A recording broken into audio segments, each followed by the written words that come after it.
Welcome back to Tailored by Nature, where I discuss topics pertaining to nature, our true nurturer.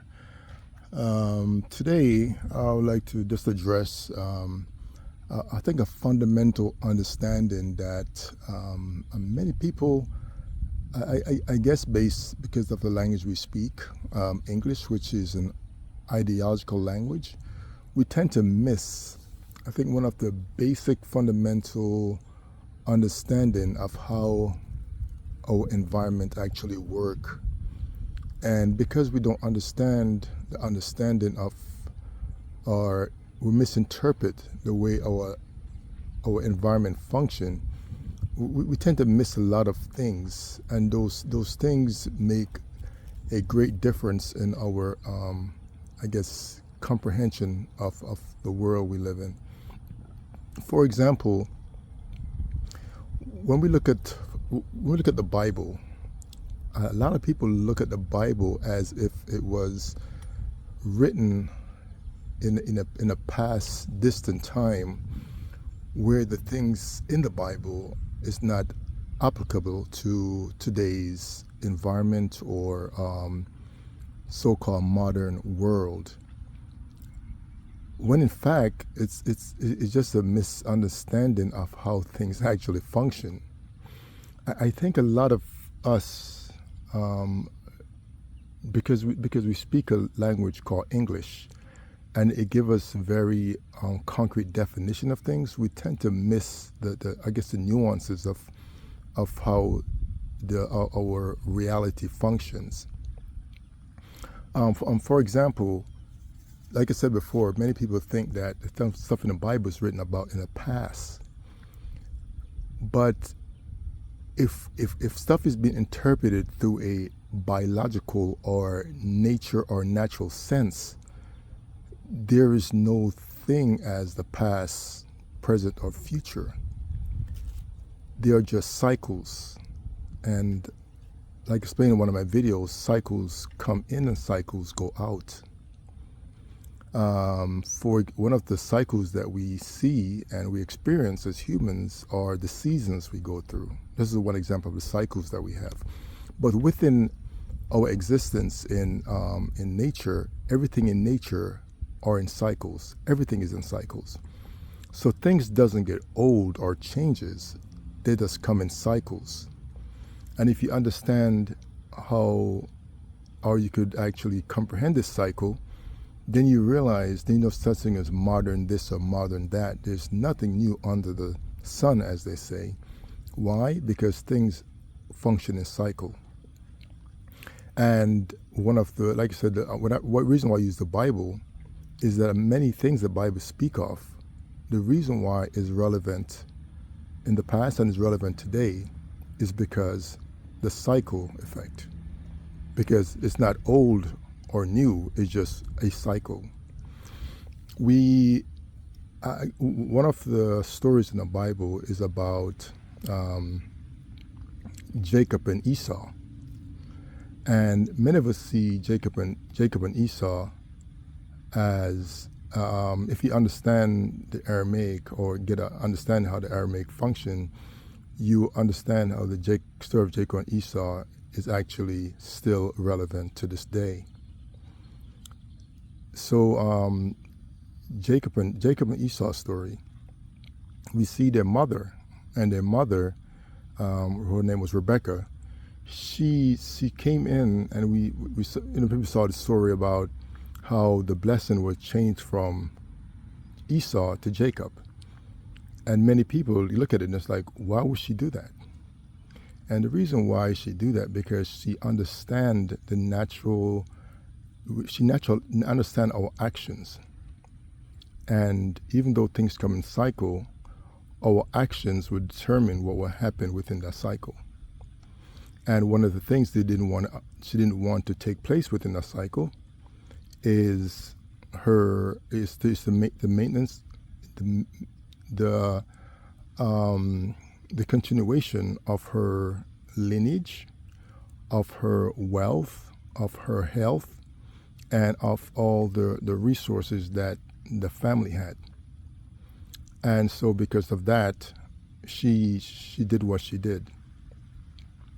So Rebecca understood that if you have a son, if you have wealth and you have a son, and the son is going around impregnating women from all different places all over the world, at some point they're going to come for support, child support, and at some point your wealth going to be diminished, and at some point your family is not going to longer be intact.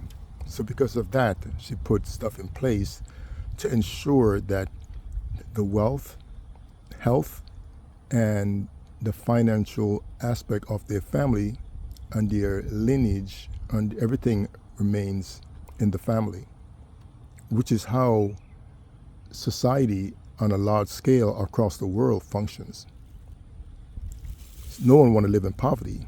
So when the father makes money, he teaches the son to continue the path of making money to maintain the family, maintain the family strength, and maintain the family influence in the world. So that aspect of it is still relevant to this day. Nothing, like I said, nature haven't changed, our biology haven't changed. Only thing that changed is our language. And many of us are following ideologies because those ideologies are propagated by language. Like I said, when your language changes, it changes your action, because that's what language is. Language is a program that influences our minds and control our actions. So you be mindful whose language are you speaking, because if you speak in someone else's language, your action is going to benefit whoever language you're speaking. And that's how, when you look at stuff in a biological sense, that's how everything functions. It's not based on ideology, it's based on form and function. So like I said, Rebecca, she makes sure that the wealth was passed down to Jacob. Why? Because Jacob married within his family or within his tribe. And so the wealth will actually be maintained and it will stay within a certain family and lineage. So that's one aspect of it when we look at things in a biological sense. And why, when we look at the Bible and we're thinking it's something old and a relic or something, it's not a relic, because everything around us, for language and idea change, but biology and our form and function doesn't change. Because when you understand we live in a duality world, you have nature, which is, you have nature, and then you have ideas or ideologies. And right now, and so the fight has always been between the natural world and the ideological world. And those are the battles we face every day. People fight over ideas, who idea is the best. That's what nations fight over, who idea is the best. What can I gain from this? What can I gain from that? But if you truly want to exist in a world where you last or you live forever, you focus on your biology, your nature. The first thing what we were told to be fruitful and multiplying. And so if you keep the same instructions that was given to you, your mother and father created you, you continue on the path of creating images of likeness and images of yourself, and within your race or culture, you continue to build that strength. Only in the West, where people are told to do other than what nature tells them to do. Imagine if the tigers and lions decided not to follow nature. You will never know what those things are, because you could never identify them. But like I said, men, because of their ideology changes, nature, the animals still follow their biological form and function. You could identify a lion because a lion does not change. A lion didn't go mess with a tiger to change his form and function or change its image. It retains what was given to him or to it. It retains it. It retained it by by doing what the predecessors did. His predecessors did. So whatever the mom and dad formed him, he continued on the same form and function. So like I said, in the West, everything is based on ideology. And when stuff is based on ideology, ideas come in, ideas come out. Some ideas are popular, some ideas become unpopular.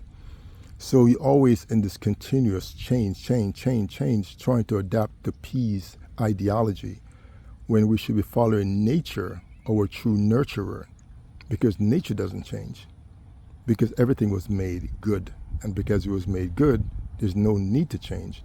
Remember, if something is made good, only thing you could do is destroy it. You cannot add to it, you cannot take away from it, because it's optimized. And everything within the earth was made in its optimal form. That means there's no need to change anything.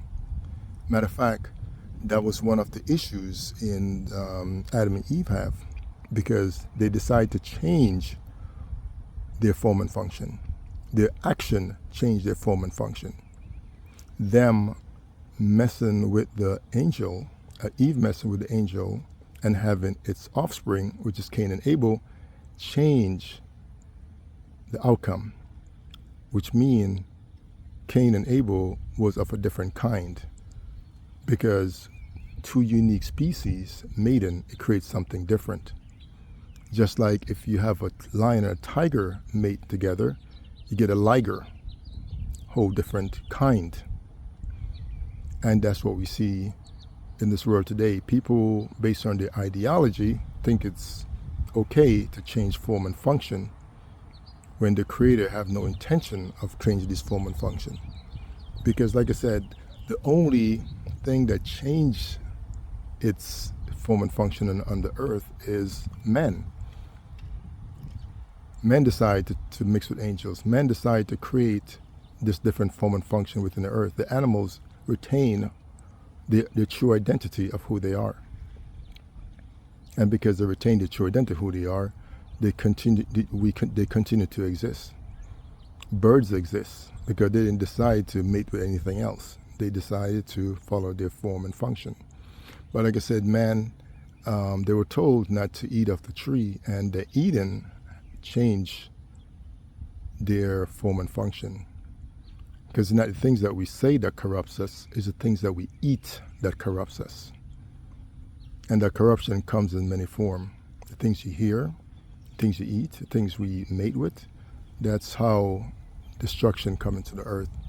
So, like I said, I just want to share my thoughts regarding the Bible and how people think that it's a relic when it is based on nature and what's in it. If the thing is, because we don't understand it, and we have left nature, and we no longer know how to interpret or speak nature. I think that's one of the crucial things that we're suffering, because we lack knowledge or lack knowing what's good for us. And because we don't know what's good for us, we do a lot of things that's destructive to us, because it's based on emotions and feeling, an idea or ideology, when nature is based on logic and outcome. And we forgot those outcomes, and those outcomes could be very destructive to our current existence. So when we look at the Bible, think of it as it's speaking in the past, present, and future, because because nature does not change. And because nature does not change, that means the language is relevant. As long as nature does not change, the language still remain relevant. It's up to us to interpret it back to what it was meant for. Like I said, our biological form and function, or anatomy and physiology, that is the basis of what the Bible, the real Bible is about. It's about us maintaining our temple, which is our body. The maintenance of our temple, the upkeep of our temple. The temple that's not made by the hands of men. That's what it's about. And if we don't maintain our temple, we're not going to be here for a very long time. The only thing that keeps us here is our temple. When our temple get destroyed, we leave earth. So, or go back to the earth. So in order to stay relevant and stay alive, we have to maintain the instructions that was given to us. The instructions that we got from our parents, we need to continue the same instructions, which is the maintenance of and maintaining our image and likeness that was given to us. Not to change the image and likeness that was given to us.